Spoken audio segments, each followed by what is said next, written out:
የኔን ትልቁ ስራዬን ላሳያችሁ ነው። ዛሬ ለየት ያለ ነገር ነው።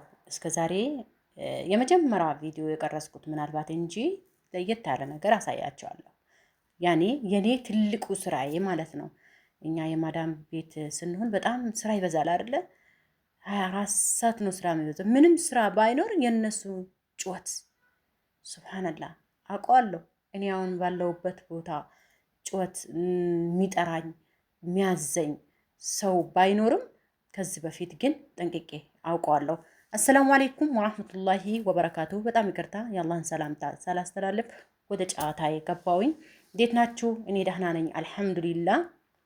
በድጋሚ አሰላሙ አለይኩም ወራህመቱላሂ ወበረካቱ። ውድና የተከበራችሁ ውድ የዝዱ ቤተሰቦች እንዲሁም ክርስቲያን ወገኖቼ የሌላ እምነት ተከታዮች በሙሉ ሰላም ጤና ይስጥልን። እንዴት ናችሁ? እኔ ደህና ነኝ አልሐምዱሊላህ። እቺ የምትታየዋ ቆንጆ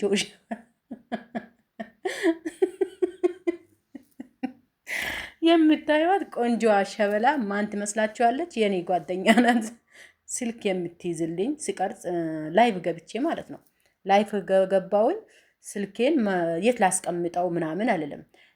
እኔማ ጉደኛው እኮ ነኝ። አያችሁ ምን አደረኩኝ? ስልኬን ያዢ ብያት ጣውላው ላይ ይሄንን እንግዲህ የሚመስል ለራስ ሲባል እኮ የማናደርገው የማናስበው የማናስተውለው ነገር የለም። በነገራችን ላይ እስከዛሬ ያላስተዋልኩትን ለዩቲዩብ ሲሆን ደግሞ እያንዳንዱን ነገር እያስተዋልኩ ነው። እና ከመስኮቱ ወይንም ከበሩ ውጭ አልታየ ሲለኝ ወንበሩን አምጥቼ በጣውላው ላይ ሰቀልኩት ማለት ነው። በጣውላው ላይ ሰቅዬው አሻንጉሊቷን ቁጭ በይ ብዬ ምን አለብሽ ትራስ ሰጥቻት ስልክን ይዛ ቁጭ በቃ ተጫወች ያልኳት ማለት ነው። እና የኔ ትልቁ ስራዬ በነገራችን ላይ ላይቭ መግባት ይመችኝ ነበረ፣ ግን ትልቁ ችግር ሴትዬ ናት። ሴትዬ ትገባበታለች በላይቭ ማለት ነው። ያኔ በየቦታው ትሽከረከራለች። እኔ ያለሁበት ቦታ ነው የምትመጣው። ቤቱ ከየትና የት ነው? ሁለታችን አንዳንዴማ የስፖርት እየሰራንበት ሁለታችንም ድብ እያልንበት ነው። የመጣሁበትን ሳልጨርስ ዛሬም ቪዲዮ ያልቅብኛል። እና ይሄ የኔ ትልቁ ስራዬ በጣም ትልቁ ስራዬ ይሄ ሳሎን ነው። በሚገርም ሁኔታ በጣም ረዥም ነው። ምናልባት አቀራረጼ እንትን አላስታወቀምችም እንጂ አንድ ሳሎን ነው ለማለት በጣም ነው የሚከብደው። ለነገሩ አንድ ሳሎን አይደለም፣ ምክንያቱም ሁለት ሶፋ ተነጥፎ የራሱን የቻለ እንደገና ጣውላ 12 ምናምን ወንበሮች አሉበት። ስለዚህ በጣም ረዥም ነው ማለት ነው። በጣም ረዥም እንትን ነው።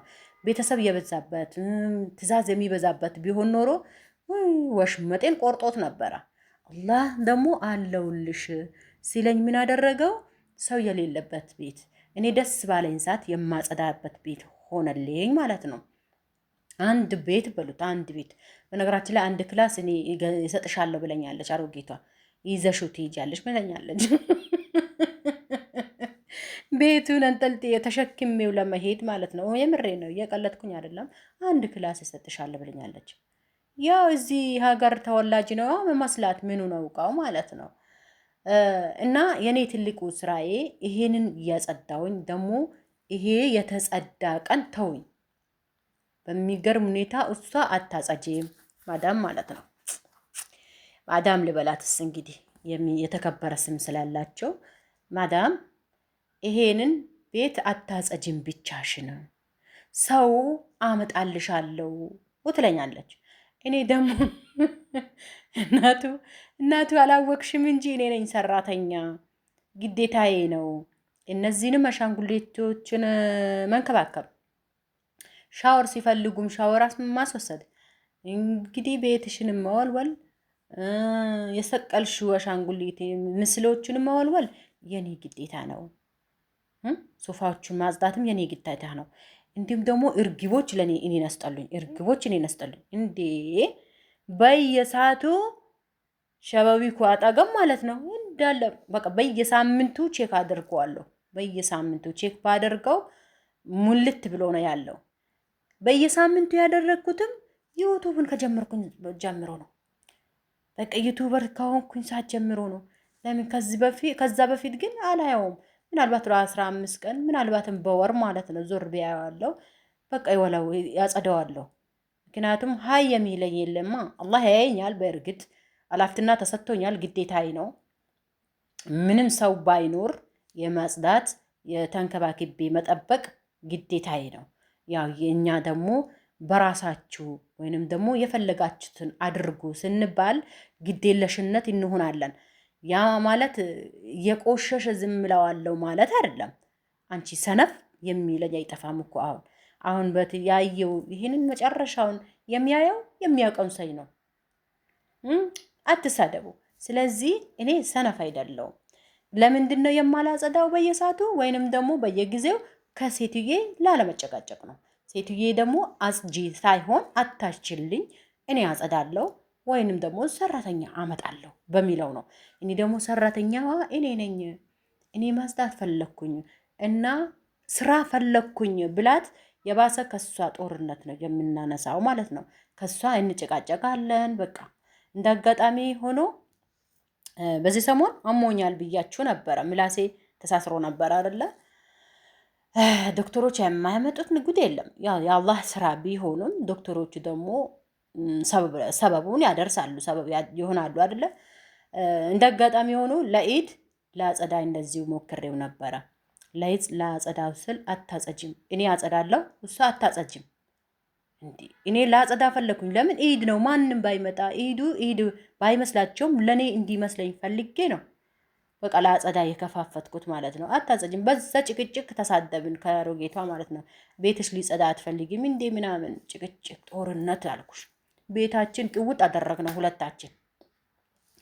እሷ ጭቅጭቅ ስታበዛብኝ በቃ እኔ ተናደድኩኝ። በጣም ተናደድኩኝ። በቃ በየሰዓቱ ከአንቺ ልጨቃጨቅ እንዴ ላጽዳ እያልኩኝ የገለበትኩትን ውሃ ሀቂቃ ወላሂ ላዝምነቴ ነው የገለበትኩትን ውሃ ለምን አታጸጅም አትወለውይም? በቃ አምጪው ብላ መምሳሁን ወሰደችብኝ። እኔ ወለውላለሁ አጸዳለሁ ብላኝ ማለት ነው። አንቺ ቁጭ በይ ማዳም ነሽ፣ እኔ አጸዳለሁ አለችኝ። አጃይብ ነው። አራ ሴትዮ በእናትሽ ተይኝ፣ እኔ ነኝ ሰራተኛ፣ እኔ ሰራተኛ ነኝ እንድትይኝ አልፈልግም ብላ ጮኸች። በቃ ብዬ አሳቀፍኳታ። ምን አለ እንኪ ይኸው አዚስቲ ሊልሽ ብዬ እኔ ሶፋው ላይ እግሬን ሰቀልኩኝና የለ ሞክሪው አልኳት። ሞከረችውና አችልበትም።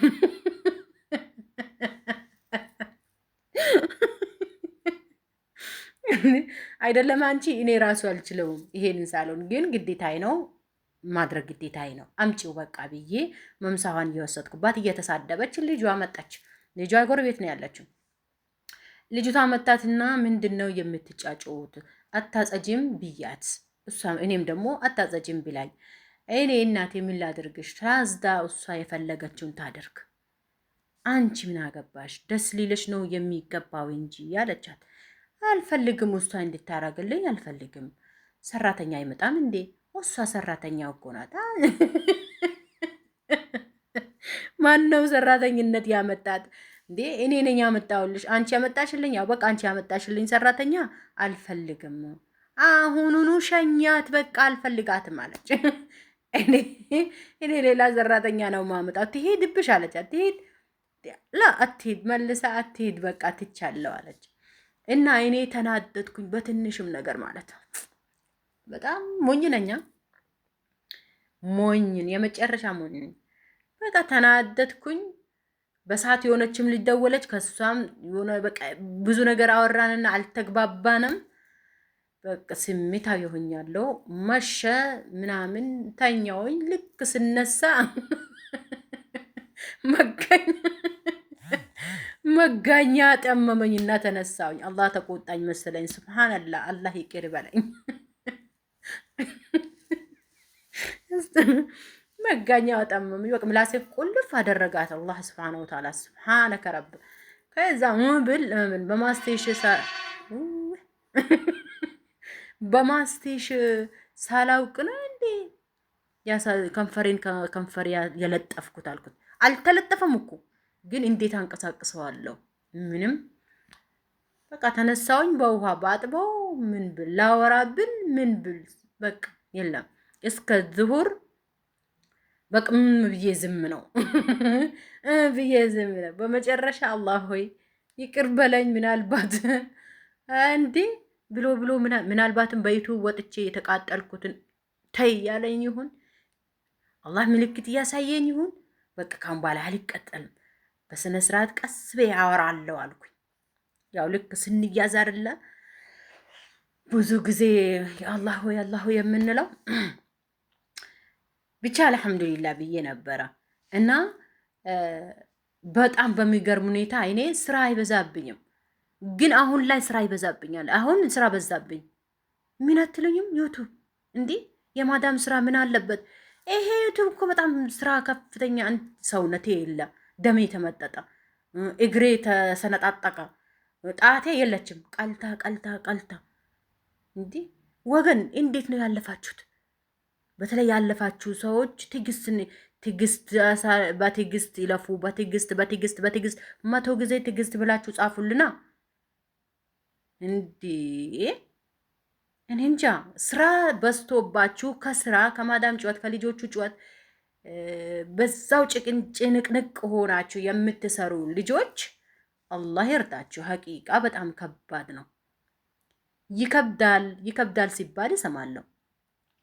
ግን በከባዱ ቦታ እራሳችሁ ስትሆኑ ነው ለካ በበለጠ የምትረዱት። አሁን ላይ ጓደኛዬ በጣም አዜ ነበረ ያልኩባት፣ አሁን መጫውቺ በሁለቱም ስልክሽ ስትለኝ 24 ሰዓት ደውልና ጫወሹ ወይ ብስሚላ